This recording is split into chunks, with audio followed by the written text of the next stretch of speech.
Om Sarva Upanishad Gavo Dogda Gopala Nandana Parthavatsa Sudhir Bhokta Dugdam Gitamritam Mahat.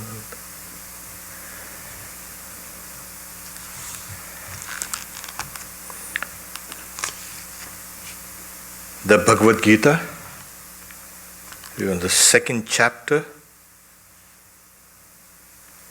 43 verse number. And we have seen the 42nd. It's a continuation of that context of letting Arjuna know what things ought to be given up and what things ought to be done, because the processes of karma yoga have been enumerated.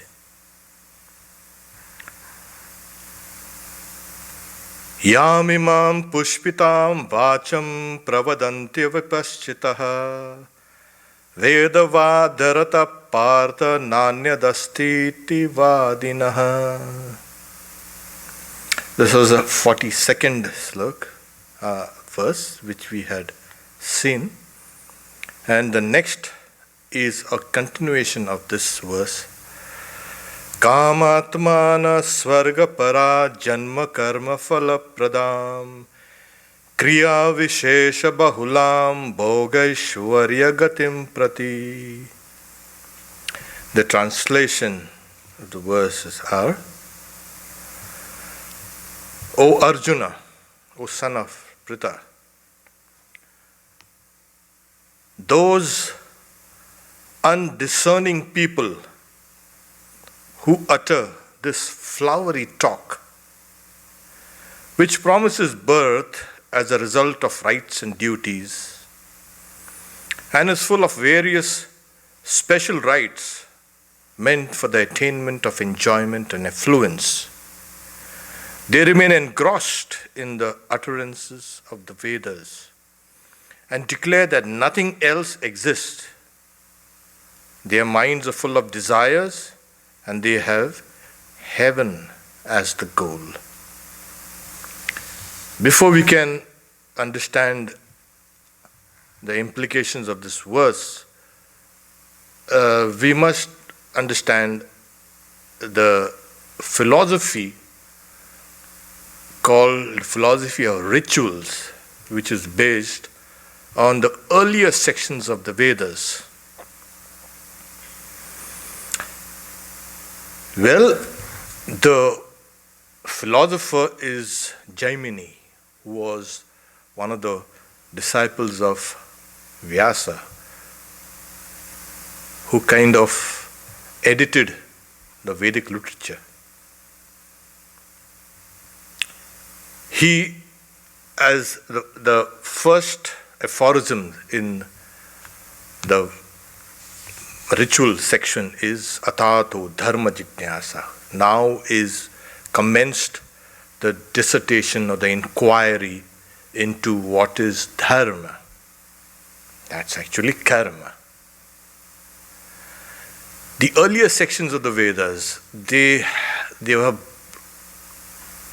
kind of eulogistic. They had various goals presented to the people. So the Vedas present different levels of reality to those who can take it at that level.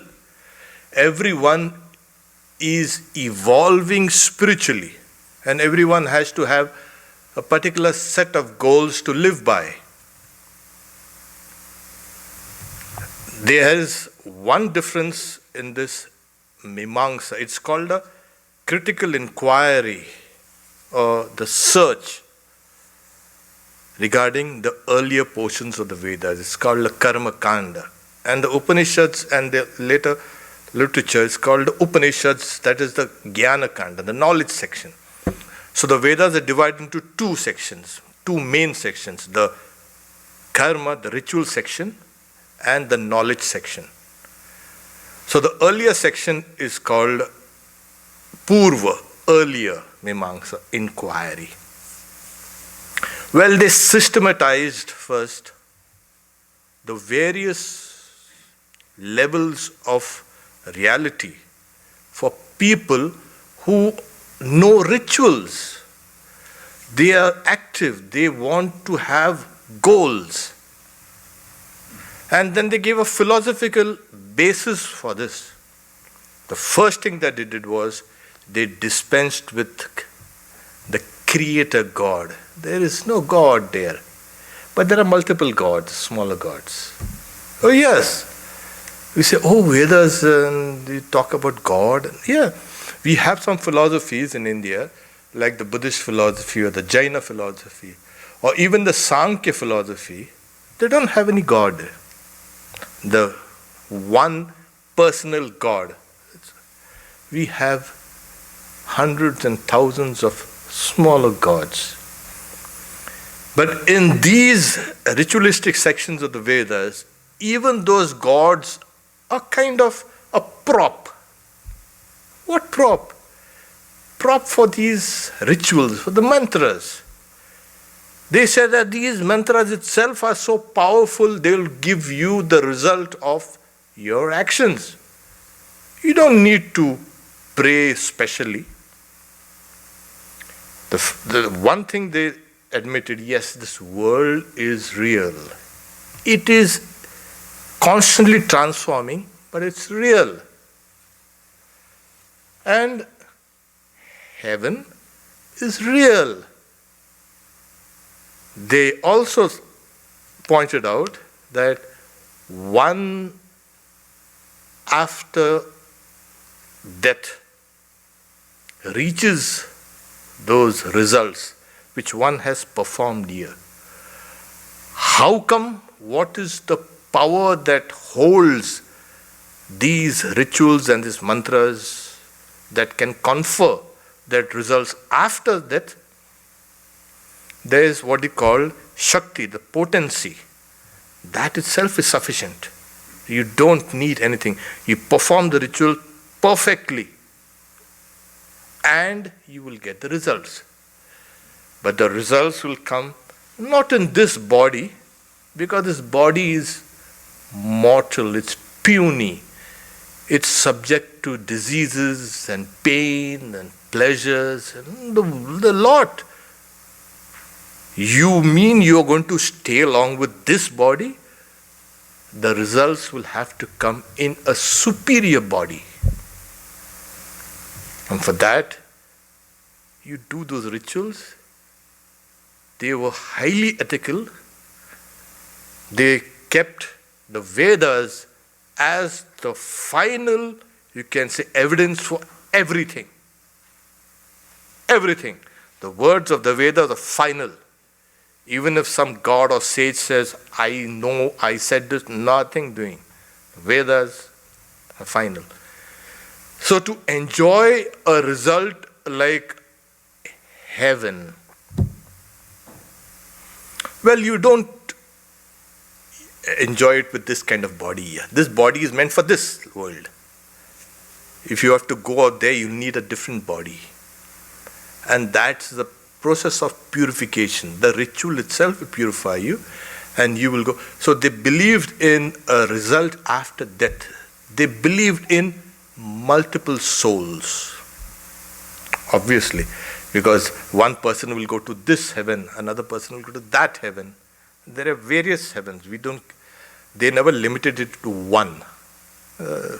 Plenty of levels. Keep everybody happy.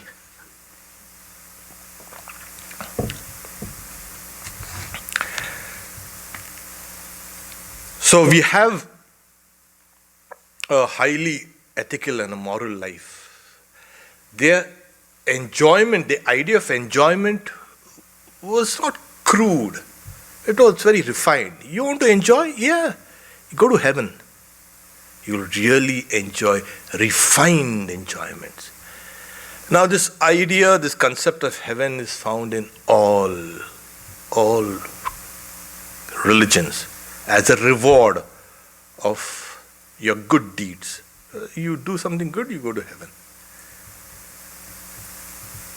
And the difference between these ritualists and the other religions are that is impermanent. As impermanent as this. You go there, enjoy the results, not forever. After your merit is exhausted, you descend once again down. And then you descend. What's your problem? You perform the rituals again. Lead an ethical life here, because that gives happiness. Why do everybody insist on being good and doing good? It makes you happy. That's the result of demerit or sin is misery.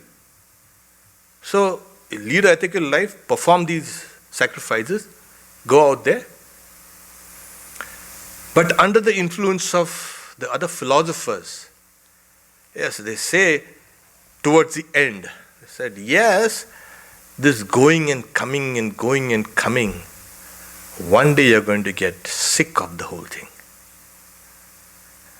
And then you want an release. And they also preach the highest good as a release.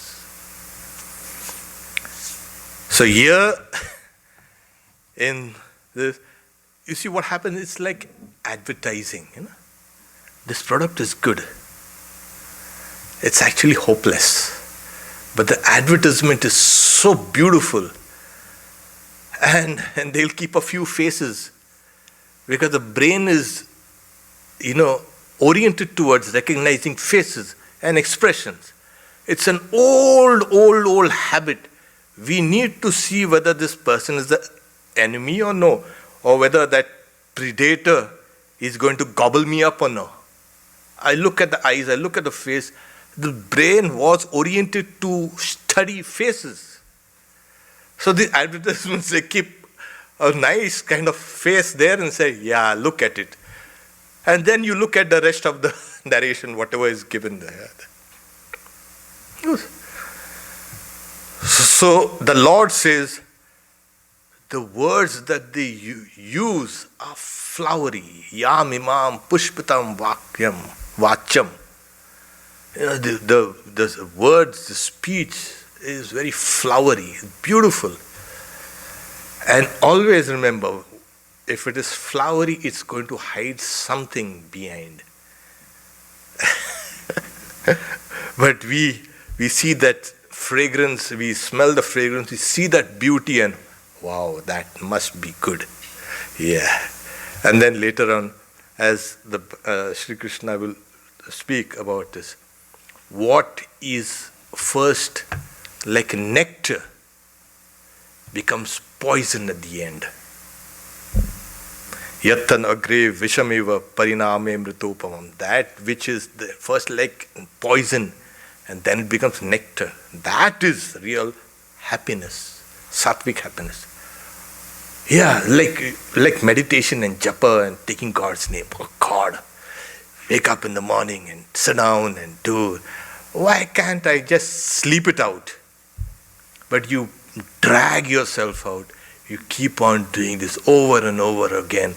And then, that thing, that painful, you can say, activity of yours will give rise to that nectar, that immortality. And the other is, what is really, you can say, looking good outside will turn poisonous. And people are so, caught up with this idea. Yeah, you first look at it. That's the reason why they say, look closely at a particular thing.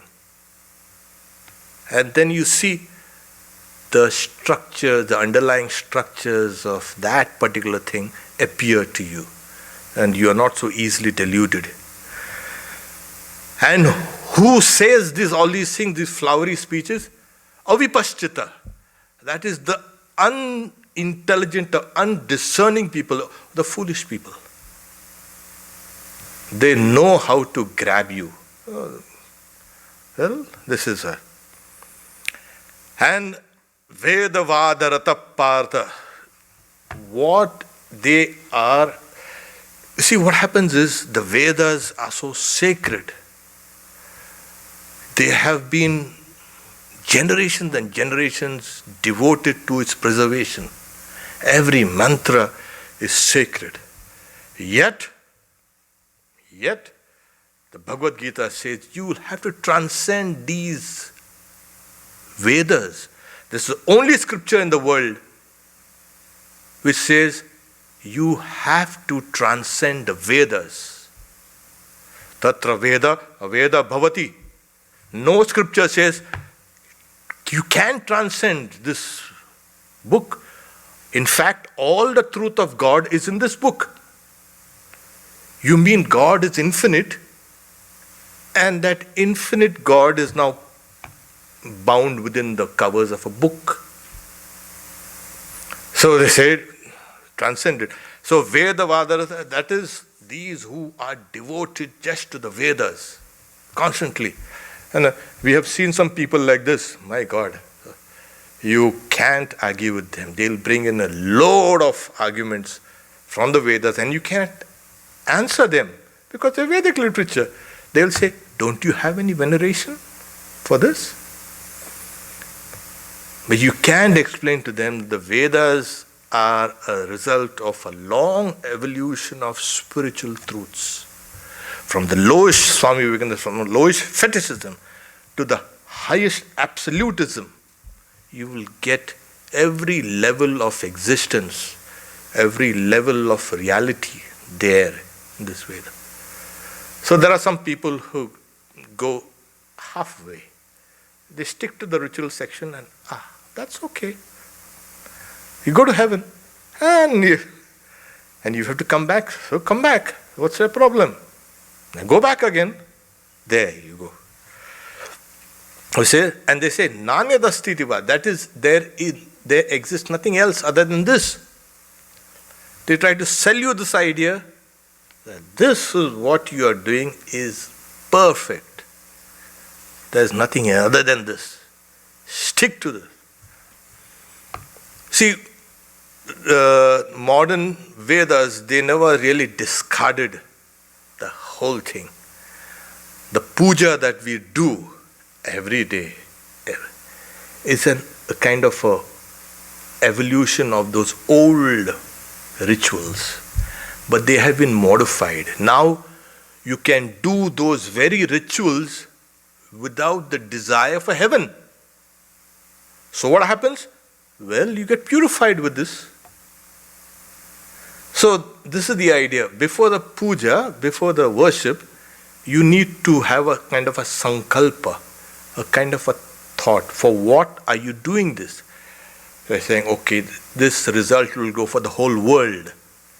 We generally take a vow, a sankalpa, in the name of Mother. We are going to do it for Mother, Holy Mother. There it is. So you can do the same thing without getting the results of heaven. So what do you get? You'll get purification of the heart. That's it. So some of these sacrifices were elaborate, going for 4 months, sometimes 3 months, sometimes 1 year. And it involved hundreds of priests. And sometimes so much money also was involved. Who are these people who say all these things? They're saying, Kamatmanaha. That is, those who have desire. You see, what happens is, when you have desire for enjoyment, you want everything here, what you perceive, what you experience in the world, minus its pains, minus its negative things. And then in the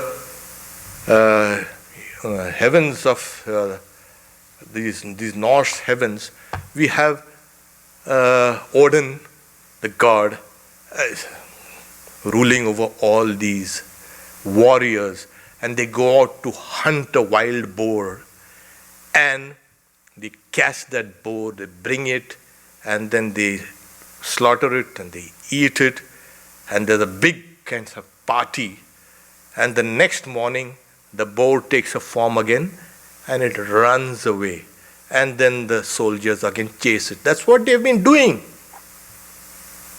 There are some heavens which are dry because there are people living in such hot, humid and wet conditions. They wanted a heaven which is dry.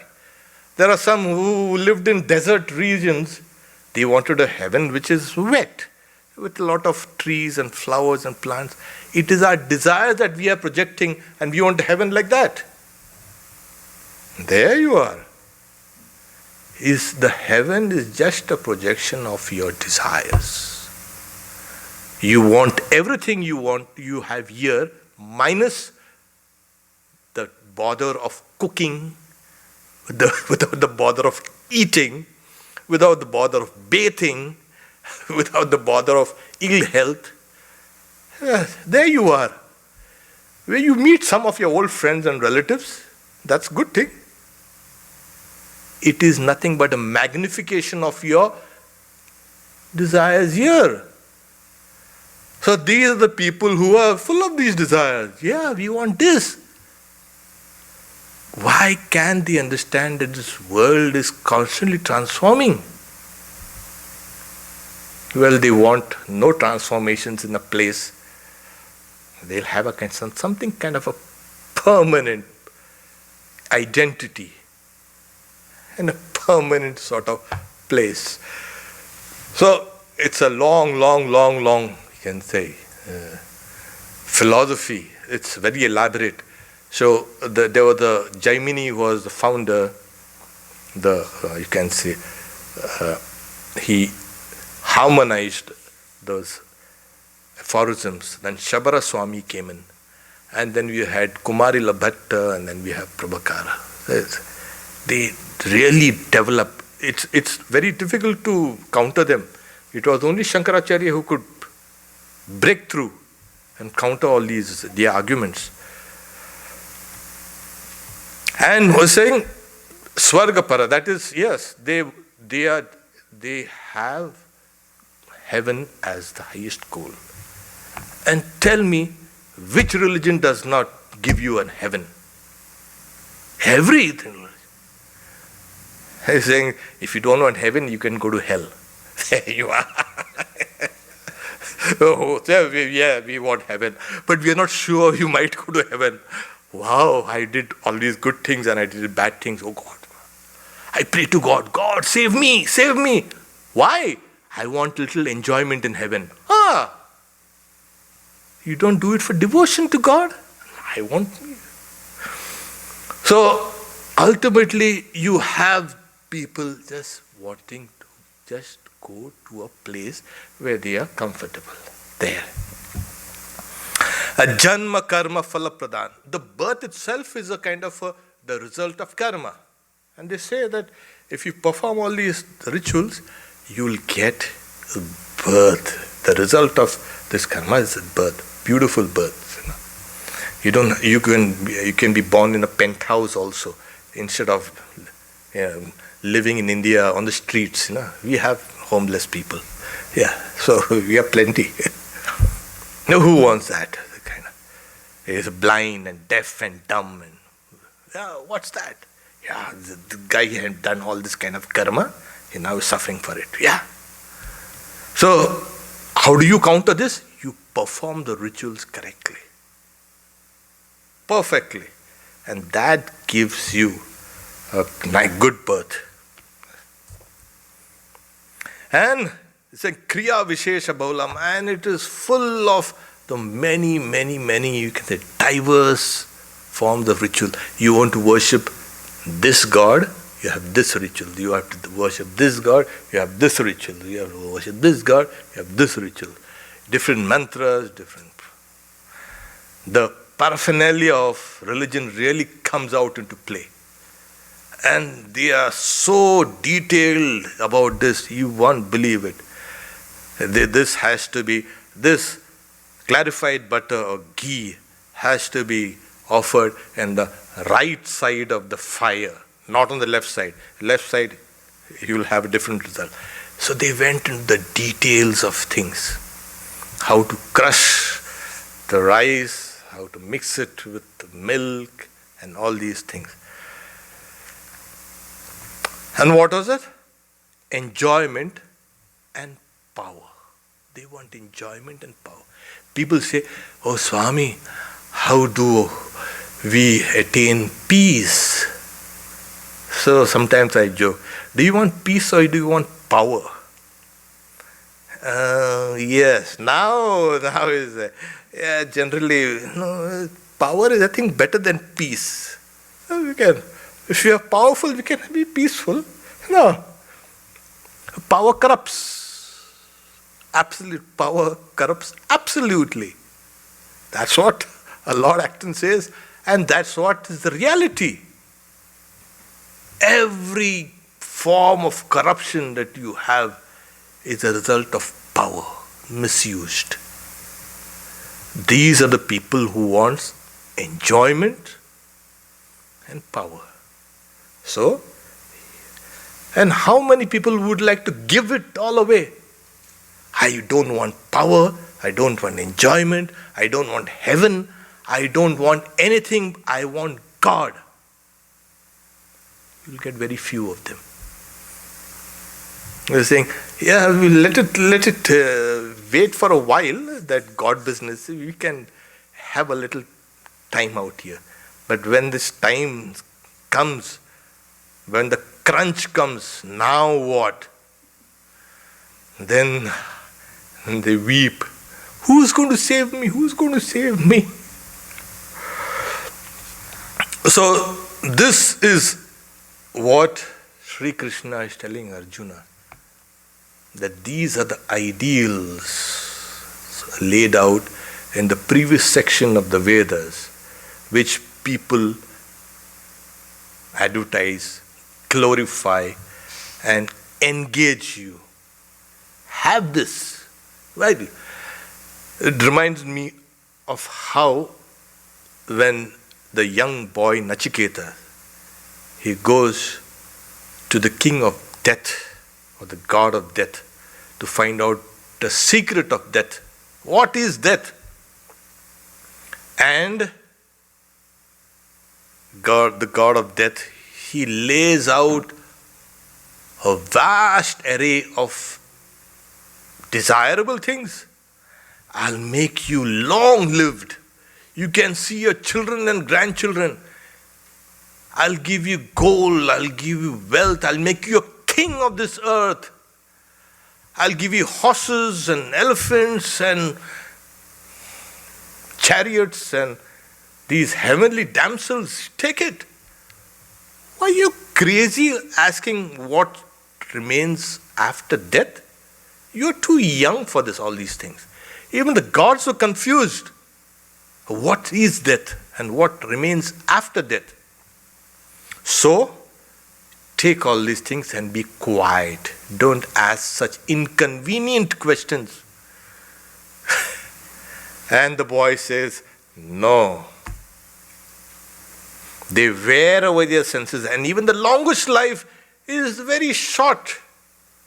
Because after you've lived all your life, their previous life is only a memory. And saying, oh, 50 years, 60 years, 70 years have passed, 80 years? I can't believe it. So there, after living for thousands of years in some heaven, when it's over, oh, is it over? I just came the other day. I was born just the other day. Well, that's time, that's an illusion. And so, the boy Nachiketa says, I don't want this. I have come for this answer, and you promised me this boon, tell me. And the god of death was pleased, extremely pleased. The reason why? This person is a seeker of truth.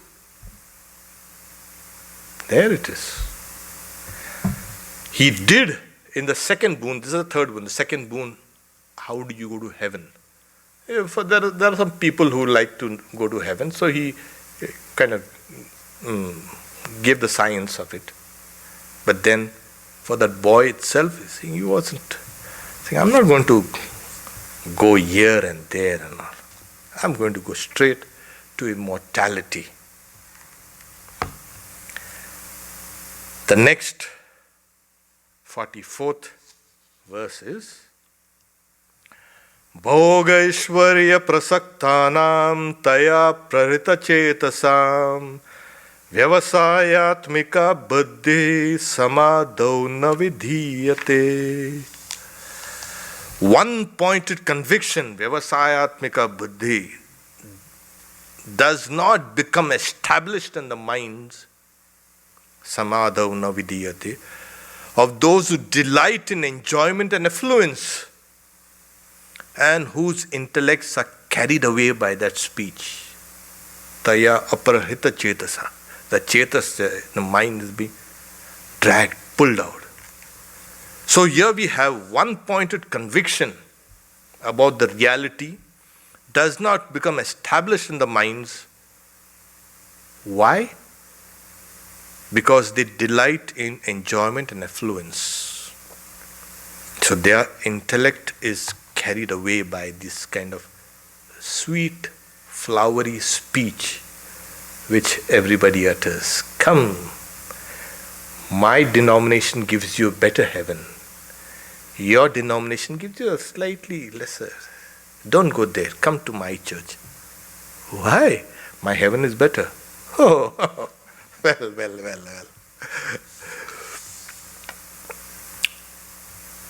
The idea is, as we keep on doing these very rituals as an offering to the world. I remember one time I was going out for a kind of pilgrimage, and somebody asked me, "Oh Swami, even you have to do all these things?" "We do all these things. We are householders. Why do you have to do it?" I say, "Yes, why not? Why can't I do this? No, we do it for this benefit or that benefit, or we pray for this or pray for that." Saying, "Yeah, I do it and I give the results to the world. I don't have to say it also, it goes to the world." So those very rituals which are done with desire, if done without desire, the world is benefited and purifies your heart. And in that purified heart, truth flashes there. But until and unless that mind is in a kind of a restless, we are always being drawn out of ourselves and we want to expand. I want to leave my mark on this and this and this and this and everything. You are getting fragmented. Until and unless you don't get integrated, it's very difficult for truth to shine in this mind. So that's the reason why I'm saying one-pointed conviction. It's samadhau navidya vyavasayatmika buddhi. So it is like like Sri Ramakrishna says, when the soldier advances with his bayonet fixed and it's advancing, his vision or his sight is on the bayonet. It's not looking anywhere yet. Are 20 people looking at me? What am I doing and what are others? No. So similarly, when you are devoted to God, one has to be one-pointed. You want God and only God. That's what. The rest of things will be added unto you, as the Bible says. Yeah, don't worry about that. What about my food? What about my clothing? There, it mentioned, Yoga Kshema, he will mention it. God carries to you what you require. You don't have to bother about all these things.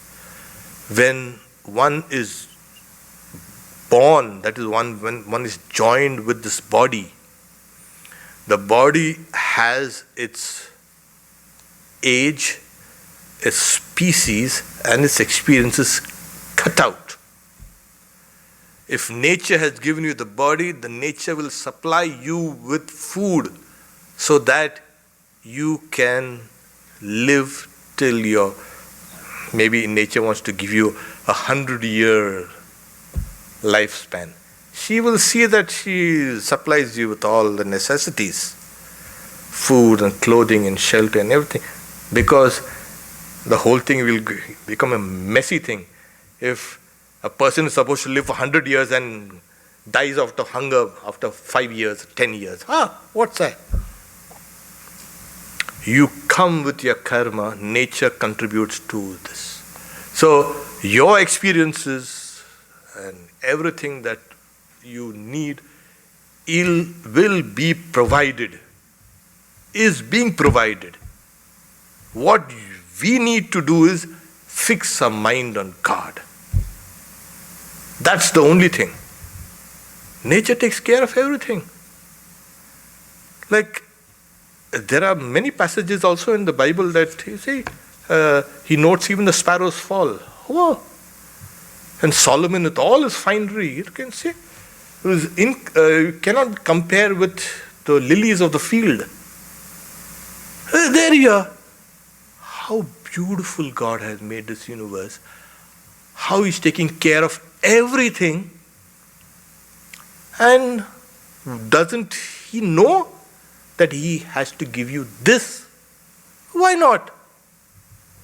He who notes even the sparrows fall, there. So we are kind of distracted. We want this and we want that, and we fragment ourselves. That's why the only goal of human life, Sri Ramakrishna says, is to see God. That is kept in mind. You keep on doing everything will fall into place. So here we are. He's saying,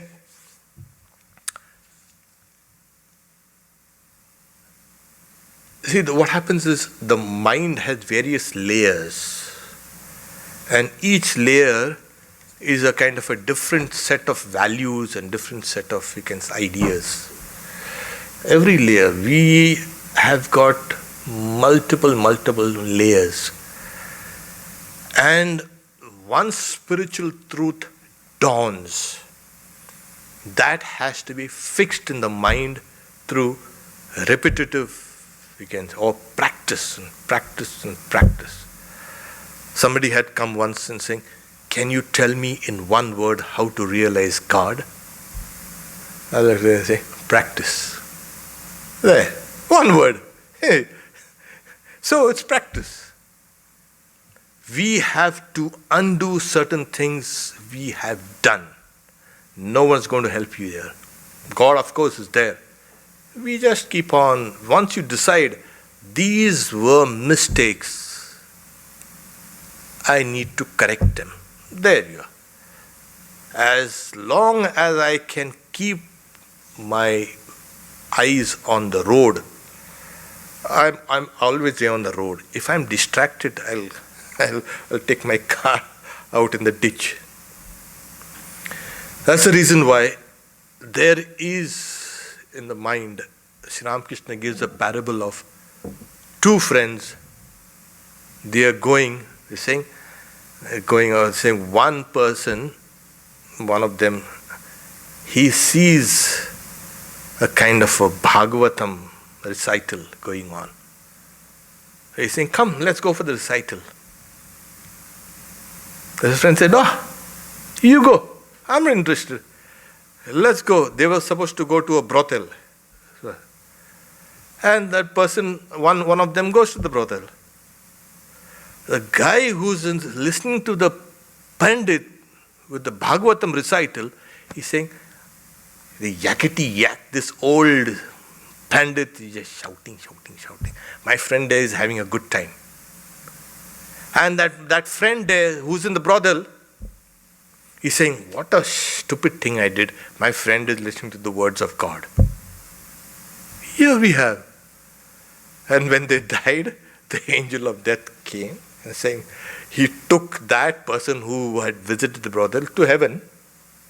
Why? Because his mind was on God. And he took this guy who listened to the Bhagavad Gita and saying, why? Your mind was on. So it's the mind.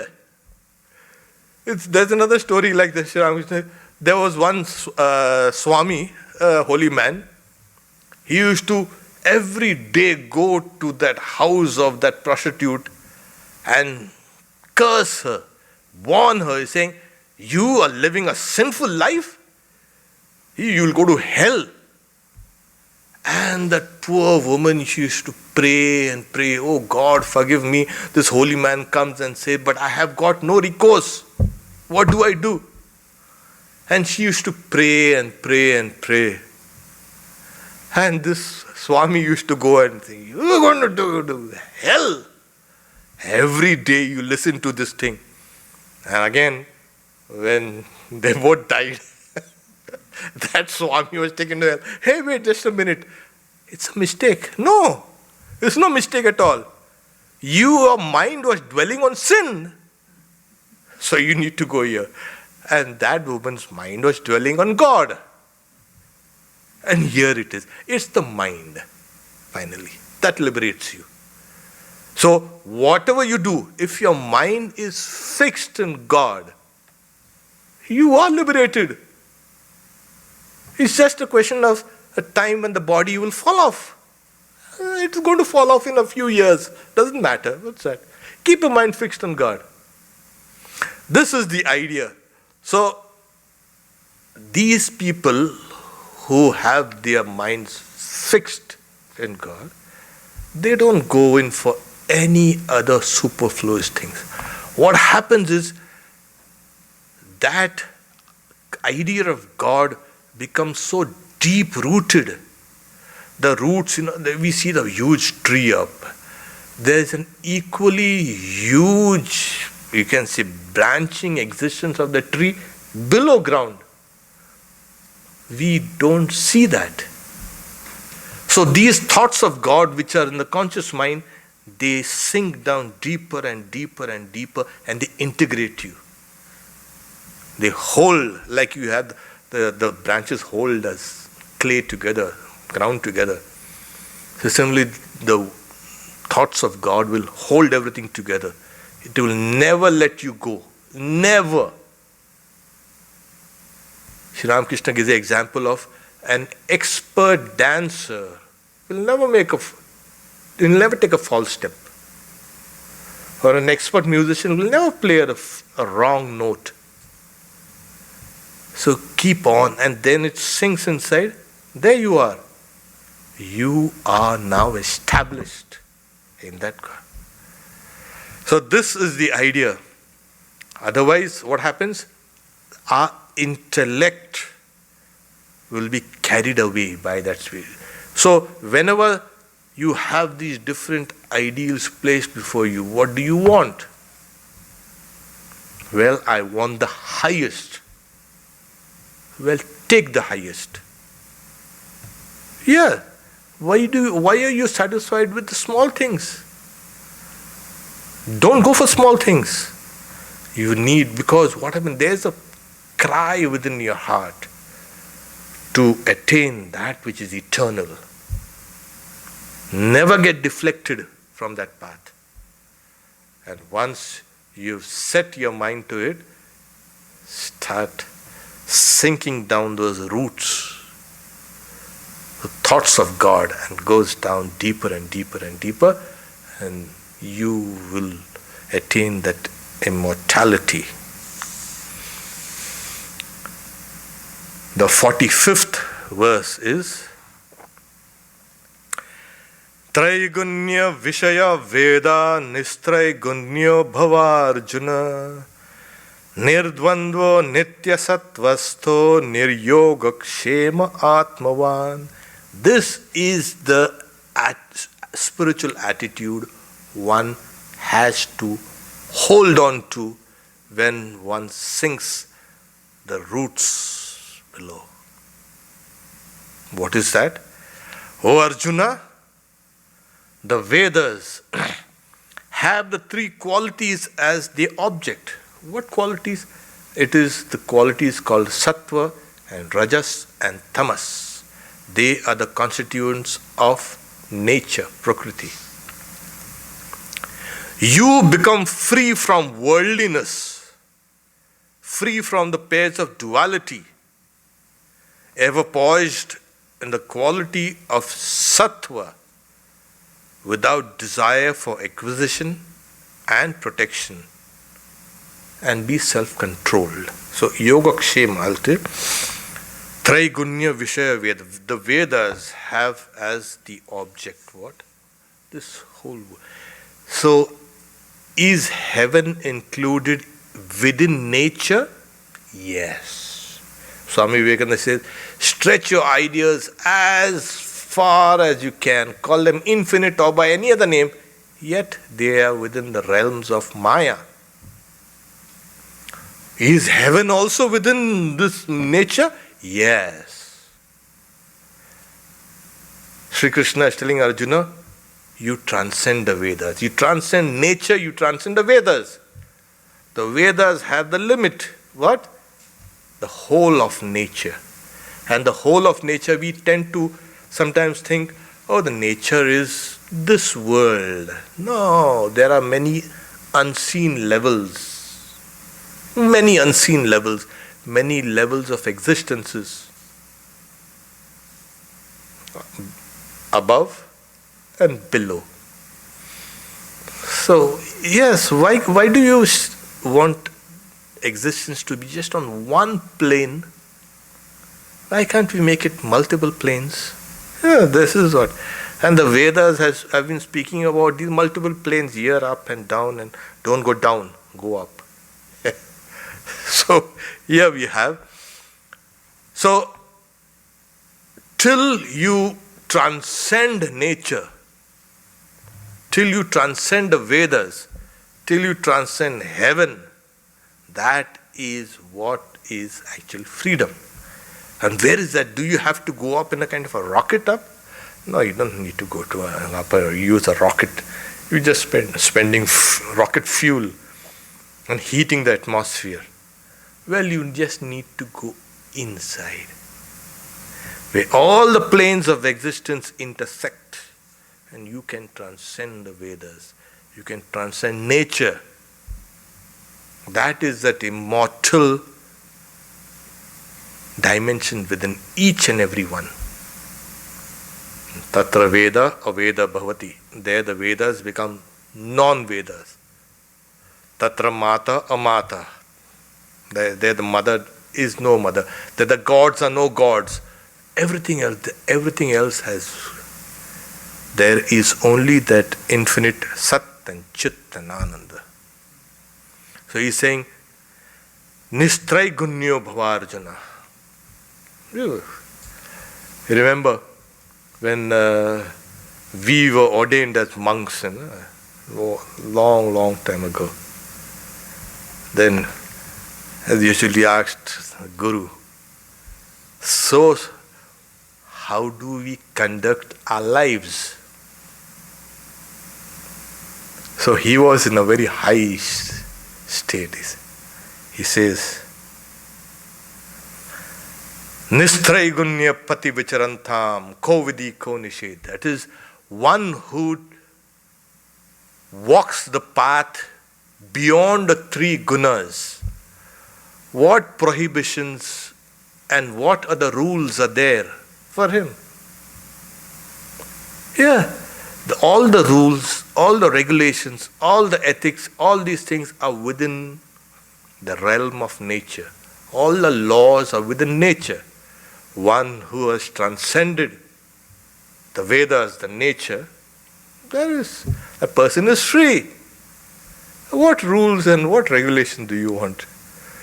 So, here, Shri Krishna said, Nistrai Ganya Bhavarjana. You become free from the bondages of the three gunas. Now, what are the three gunas? The three gunas, we can know them through the effects. And you see, there are some objects and some peoples and some minds.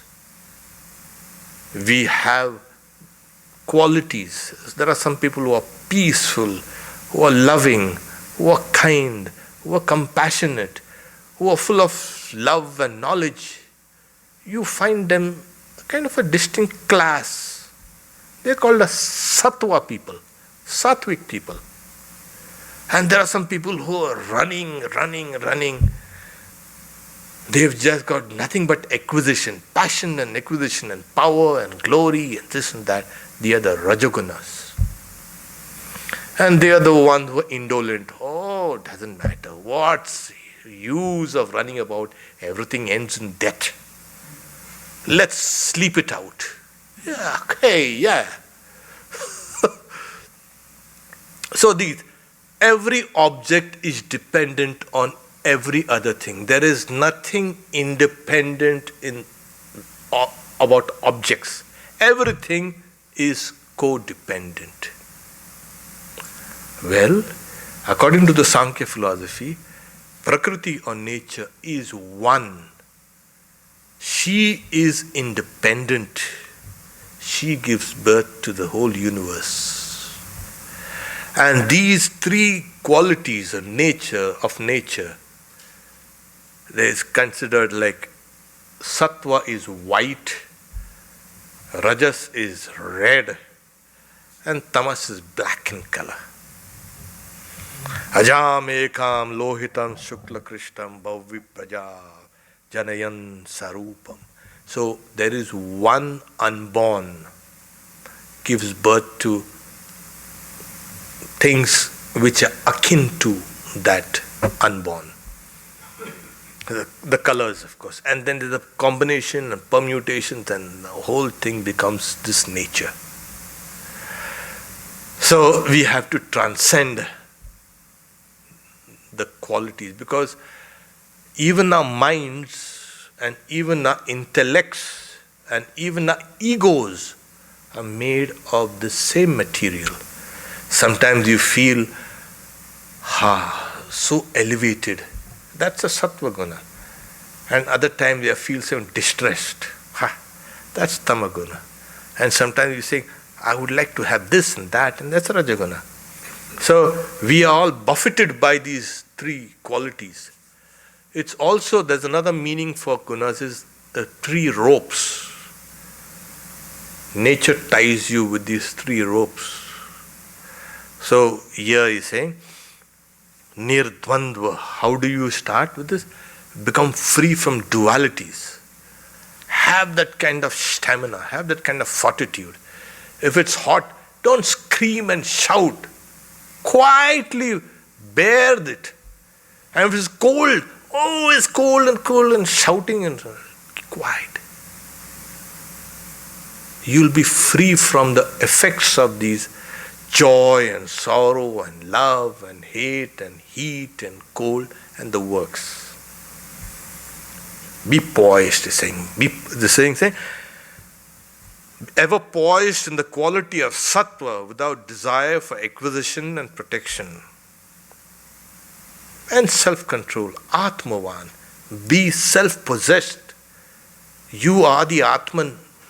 Try to remember that. And yoga is to call acquisition, and kshema is protection. This word will come later, so we won't dwell on this now. So, ever poised, be free from dualities, don't be buffeted by the waves of nature, and slowly transcend this nature. How? By keeping a goal beyond nature. You have to have a goal which is beyond nature, which is beyond corruption, which is beyond all transformation. That is the goal. We'll stop here for today. 45th. And now comes, he's settling down, Sri Krishna, into the details of this work. How you've got to work out your salvation. because Arjuna was a hero and Sri Krishna is speaking to a heroic person. And what about us? Yes, we also have to awaken that heroic spirit which is within us. Simply weeping and crying and, oh, I'm this, I'm that, I'm weak, I'm silly, I'm stupid. No! I can conquer this. And you will conquer it. Om Shanti Shanti Shanti Harihi Om Tat Sat Shri Ram Krishna Arpanamastu.